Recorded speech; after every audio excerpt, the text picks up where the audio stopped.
Hola y buenas noches, ya que en este canal siempre es de noche. Mi nombre es Matías y les doy la bienvenida una vez más a Luna de Sangre. ¿Psicosis? ¿Psicopatía? ¿Es lo mismo ser un psicópata que ser un psicótico? Si tenés dudas con respecto a este tema, te recomiendo que te quedes, ya que en los pocos minutos que dura este video vas a aprender la diferencia entre una cosa y la otra. Cuando hago mis directos los domingos por la noche por TikTok, me doy cuenta a través de las preguntas que me hace la gente que hay una confusión muy grande con respecto a este tema. La gente asume que los psicópatas alucinan y que los psicóticos son manipuladores, o sea, todo al revés. Y gran responsabilidad de esto lo tiene, cuando no, Hollywood y también un poco los medios de comunicación. Así que vamos a despejar dudas y a entender las diferencias entre uno y otro de una buena vez. Para comenzarlo quiero decir claramente, un psicópata y un psicótico no tienen nada que ver. Pero para comprenderlo vamos a ver de qué se trata cada concepto. Pero antes les pido que se suscriban al canal si todavía no lo hicieron, ya que esto me va a ayudar a seguir haciendo mucho más contenido como este.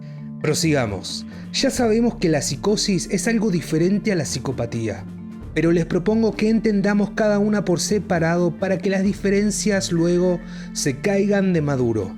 Y vamos a empezar por la psicosis. ¿Qué es la psicosis? Bueno, en realidad en psicología la psicosis no es una enfermedad mental por sí misma, sino que es una condición que da cuenta de la pérdida de la realidad. Y esta condición puede estar presente en varios trastornos mentales diferentes, o inclusive puede ser causada por circunstancias que no tengan que ver necesariamente con trastornos mentales, como pueden ser causas orgánicas como tumores o infecciones. También un episodio de estrés muy fuerte puede ocasionar un episodio de psicosis breve, así como también el consumo de sustancias ilegales. Pero, ¿cuáles son las características de la psicosis? Bueno, en el Manual Estadístico y Diagnóstico de los Trastornos Mentales encontramos que las 5 características clave de la psicosis son las siguientes. Y la primera de estas características es el delirio.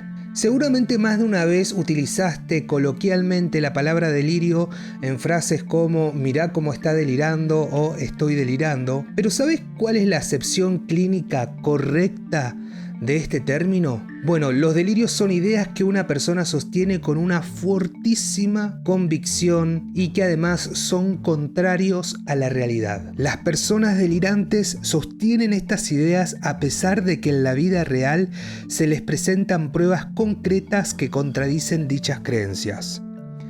Hay varios tipos de delirios diferentes: nihilista, erotomaníaco, persecutorio, entre otros, que se pueden agrupar en 2 grandes grupos, los extravagantes y los no extravagantes. Para hacerlo fácil, podríamos decir que un delirio extravagante es algo incomprensible e inverosímil que no puede ocurrir en la vida cotidiana.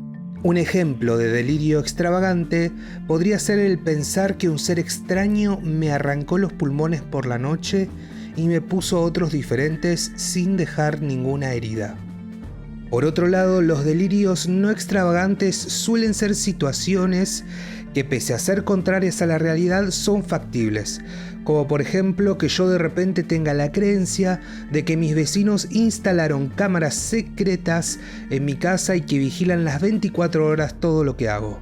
Bueno, ahora pasemos a la segunda característica clave, que son las alucinaciones. Las alucinaciones son experiencias sensoriales que ocurren sin que haya un estímulo externo real. Para decirlo en términos sencillos, sería escuchar voces cuando nadie está hablando, ver cosas que no están presentes, inclusive tener sensaciones táctiles como sentir que alguien me toca o me golpea, cuando en realidad nada de todo esto está ocurriendo. Estas 2 características, alucinación y delirio, son las primordiales. Luego están las otras 3, que pueden aparecer o no según el tipo de psicosis del que estemos hablando, que son el lenguaje y los pensamientos desorganizados, el comportamiento motor muy desorganizado y además lo que se denominan los síntomas negativos. El psicoanálisis, que recordemos que es una corriente distinta de la psicología, también tiene sus teorizaciones acerca de la psicosis y agrega otros elementos o características que se suman a los que vimos previamente. Uno de ellos, bastante interesante, es la cuestión de los neologismos. Y los neologismos, para explicarlo de forma sencilla, son palabras que la persona se inventa y que al fin y al cabo no tienen ningún significado real. O también puede ser el uso de palabras conocidas, pero con un significado nuevo. Como si para nombrar a un libro le dijera tenedor. La intención de este video no es ahondar en cuestiones psicoanalíticas, ya que me quiero concentrar en las cuestiones psicológicas. Pero si les interesa el tema, pueden dejarme su comentario para que haga una parte 2 de este video desde la óptica 100% psicoanalítica. Y bueno, ya vimos a la psicosis y sus características. Ya vimos que el conjunto de trastornos psicóticos hace que las personas padezcan mentalmente. Es decir, estamos hablando de personas que sufren. Y ahora hablemos de los psicópatas. En este canal hay muchos videos que hablan del tema, por lo cual voy a hacer una descripción breve. Para ello vamos a utilizar la definición de Robert Herr, quien define a los psicópatas como un depredador de su propia especie que emplea el encanto personal, la manipulación, la intimidación y la violencia para controlar a los demás y para satisfacer sus propias necesidades egoístas. Al faltarle la conciencia y los sentimientos que lo relacionan con los demás, tiene la libertad de apropiarse de lo que desea y de hacer su voluntad sin reparar en los medios y sin sentir el menor atisbo de culpa o arrepentimiento. Es decir, es un patrón interpersonal, afectivo, de estilo de vida y conductual caracterizado por encanto superficial, egocentrismo, grandiosidad, engaño, manipulación, falta de remordimientos o culpa, afectos superficiales, desapego, egoísmo, falta de empatía, renuencia a aceptar responsabilidades, forma de vida parasitaria, necesidad de excitación, falta de planificación vital realista y a largo plazo, falta de control de impulsos, irresponsabilidad, bajos controles conductuales y agresividad, tendencia a cometer actos delictivos en la infancia y la adolescencia que se hacen más visibles en la adultez. Estas características se pueden agrupar en dos factores. El factor 1 son las características personales, que podríamos decir que es la esencia de los psicópatas, y el factor 2 tiene que ver con las conductas. Es decir, cuando hablamos de psicópatas, hablamos de gente que no tiene sentimientos y no le interesa la vida de los demás.